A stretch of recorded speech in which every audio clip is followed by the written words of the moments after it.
Health show में मैं मीनाक्षी आपका बहुत बहुत स्वागत करती हूँ। एंड सेहत से जुड़ी जानकारी के लिए आप हमारे YouTube पेज को लाइक, शेयर, सब्सक्राइब जरूर कर सकते हैं।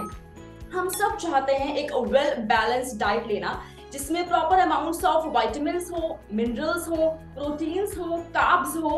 और इसी विषय पे चर्चा करने के लिए मैं बुलाती हूँ हमारे डॉक्टर को, जो कि हैं डॉक्टर नीलेश निकम। न्यूट्रिशनिस्ट हैं ये, और सिद्धि विनायक क्लिनिक में पिछले 5 साल से प्रैक्टिस कर रहे हैं। Hello doctor, welcome to our show.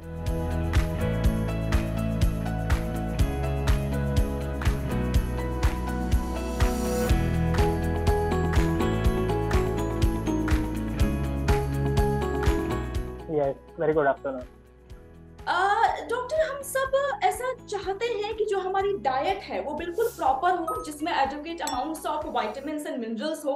लेकिन कहीं ना कहीं जाने अनजाने में हमारी डाइट प्रॉपर नहीं हो पाती है। एक टाइम के बाद बॉडी में थकान आ जाती है, कहीं ना कहीं हम मैल न्यूट्रिशन के शिकार हो जाते हैं। सो डॉक्टर, मुझे आप बताइए, मैल न्यूट्रिशन क्या होता है और ये कैसे होता है? Yes, of course. तो हम जानेंगे कि माल न्यूट्रिशन क्या होता है। माल न्यूट्रिशन एक्चुअली एक कंडीशन है, फिजिकल कंडीशन है, या तो ये मेंटल सिम्टम्स भी दिखा सकती है अपने हमारे बॉडी में, जहाँ हमें पता चलता है कि हमारे बॉडी को कोई सफिशिएंट न्यूट्रिएंट्स की अगर कमी होती है, तो जिसकी वजह से कोई भी अगर कंडीशन क्रिएट होती है, फिजिकल या तो मेंटल, तो उसी को माल न्यूट्रिशन कहा जाता है। ओके, तो ये माल न्यूट्रिशन जो है ये ओवर न्यूट्रिशन की वजह से भी हो सकता है, या तो अंडर न्यूट्रिशन की वजह से भी हो सकता है। तो proper diet with full of nutrients, अगर सही से अगर न्यूट्रिएंट्स है हमारी डाइट में, तो हमें माल न्यूट्रिशन की से क्योर मिल सकता है, या तो हम उसे प्रिवेंट भी कर सकते हैं। ओके।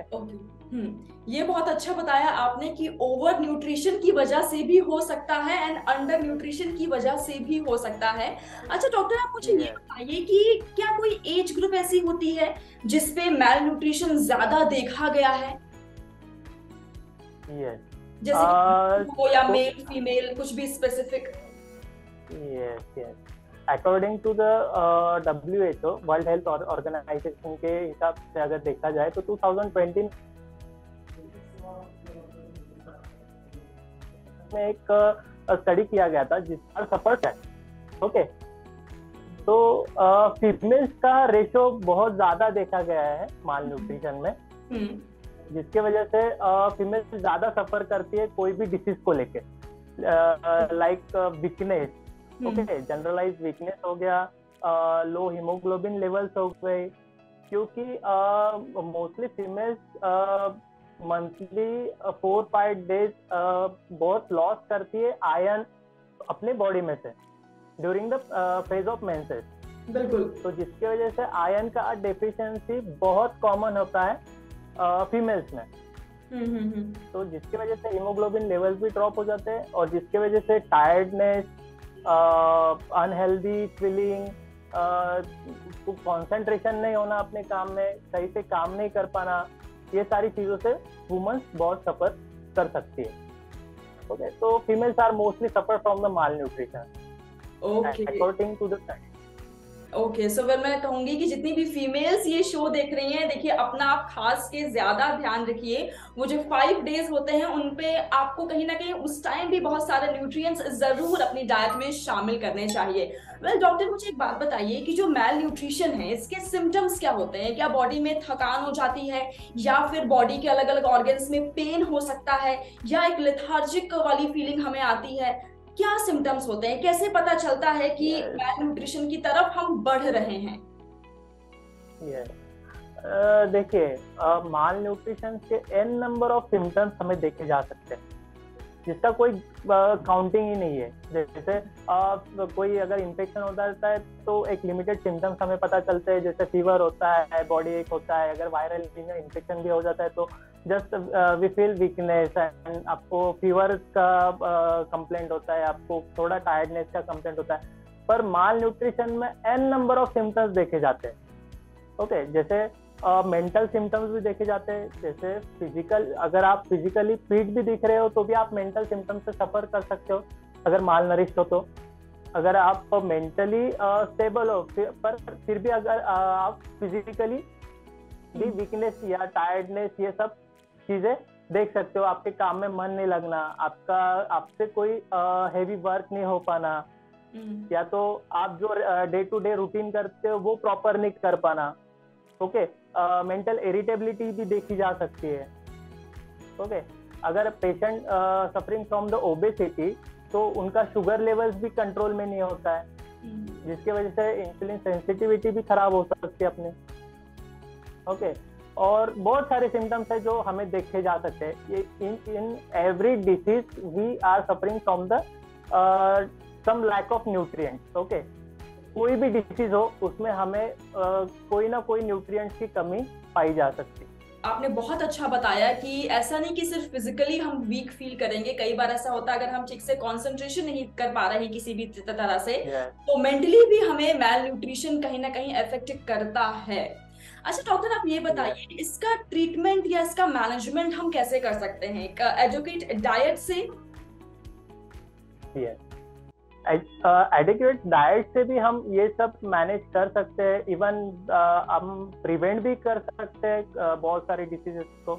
लाइक अभी सोसाइटी में ये चल रहा है कि डायबिटीज, हाइपरटेंशन, ये सारी चीजें क्योर होने वाली नहीं है, बट ये एब्सोल्युटली फॉल्स स्टेटमेंट है। Even if you are diagnosed with the diabetes, तो आप सिर्फ डाइट से भी आपका डायबिटीज रिवर्स कर सकते हैं। अगर आप हाइपरटेंशन के भी शिकार है तो आप सिर्फ हाइपरटेंशन भी डाइट की वजह से, सिर्फ डाइट फॉलो करने से भी आपका हाइपरटेंशन रिवर्स हो सकता है। ठीक है, एक स्पेसिफिक डाइट डिजाइन किए गए इन स्पेसिफिक पेशेंट्स में, इन स्पेसिफिक कंडीशंस में। अगर वो स्पेसिफिक कंडीशंस या तो कोई जो रूल है वो फॉलो करते तो ऑफकोर्स आप ये सारी चीजों से दूर भी रह सकते हैं, या तो आप इनकी शिकार भी नहीं होंगे अगर आप ये सब फॉलो भी कर सकते हैं तो। ठीक है, अगर जनरली कोई बीमारी भी अगर हो जाती है, अगर आप प्रॉपर वो बीमारी में कोई स्पेसिफिक डाइट भी फॉलो करते हो, तो आपको जो मेडिसिन पे डिपेंडेंट होना पड़ता है वो डिपेंडेंट होने की भी कोई जरूरत नहीं होती है। सिर्फ आप डाइट से वो डिसीज भी क्योर कर सकते हैं। जो लॉन्ग टर्म में सिर्फ लोग क्या करते हैं कि सिर्फ जो एक्यूट कंडीशंस होती है उनमें एक्यूट एक्शंस लेने की बहुत लोगों में आदत होती है, पर जो न्यूट्रिएंट्स की वजह से जो लॉन्ग टर्म में हेल्थ डैमेज करने वाले होते हैं तो उसमें लोग ध्यान नहीं देते, उसमें लोग कॉन्सेंट्रेट नहीं करते। क्यों? क्योंकि वो ओवरनाइट आपको कोई हार्म नहीं करेगा। राइट। हाँ, पर जो एक्यूट इलनेस है वो ओवरनाइट आपको हार्म कर सकता है, तो आप एक्यूट एक्शन लेंगे उसमें। पर ये जो लाइफ थ्रेटनिंग डिसीजेस होती है, जैसे हार्ट डिसीज हो गया, हाइपरटेंशन हो गया, अपना डायबिटीज हो गया, ये सब लॉन्ग स्टैंडिंग डिसीजेस है जो लॉन्ग टर्म में बहुत ज्यादा बॉडी को अफेक्ट करती है, पर ये ओवरनाइट अफेक्ट नहीं करती, इसकी वजह से इसको सीरियसली नहीं लिया जाता है। बिल्कुल बिल्कुल सही कहा आपने। सर, एक आखिरी सवाल मेरा होगा, हम सब ने बहुत ज्यादा पढ़ा है या सुना है बॉडी मास इंडेक्स के बारे में। ये कैसे कैलकुलेट होता है और इसकी नॉर्मल रेंज क्या होती है? तो body mass index, I generally don't prefer body mass index, क्योंकि एक एग्जांपल से आपको समझाता हूँ। कोई अगर 80 kg का कोई पर्सन है जिसका बॉडी फैट परसेंटेज बिलो 20% है, उसका मसल मास बहुत अच्छा खासा है, पर अगर BMI से हम कैलकुलेट करेंगे उस बंदे को तो उसका BMI आएगा 24+। जनरली एक थेरोटिकल एक कैलकुलेशन है जिसका रेफरेंस रेंज बताया जाता है तो कि 18 to 24 is the normal BMI range. Right. Okay, अगर 18 से बिलो है तो आपका BMI लो है, अगर 24+ है तो आपका BMI हायर साइड में।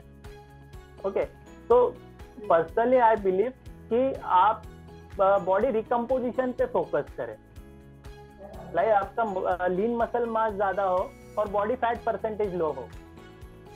ओके, तो ये प्रॉपर अगर कैलकुलेशन किया जाए तो ये सही तरीका है अपने बॉडी ओवरवेट और अंडरवेट कंसीडर करने का। ठीक है, thank you so much doctor, आपने अपना कीमती टाइम निकाला जी मनी हेल्थ शो के लिए। पूरी टीम तहे दिल से आपका शुक्रिया अदा करना चाहती है। Thank you so much. Thank you so much. देखिए, जीवनी वो जरिया है जो आप लोगों को एक्सपर्ट से, डॉक्टर से कनेक्ट करता है। तो अगर आपके मन में भी कोई सवाल है या किसी डिसीज के बारे में आप कोई कुछ जानना चाहते हैं, कमेंट सेक्शन में हमें जरूर लिख सकते हैं। मैं आऊंगी नेक्स्ट शो में एक नए सुपर स्पेशलिस्ट डॉक्टर के साथ। टिल देन अपना ख्याल रखिए, क्योंकि अच्छी सेहत हमारा वादा।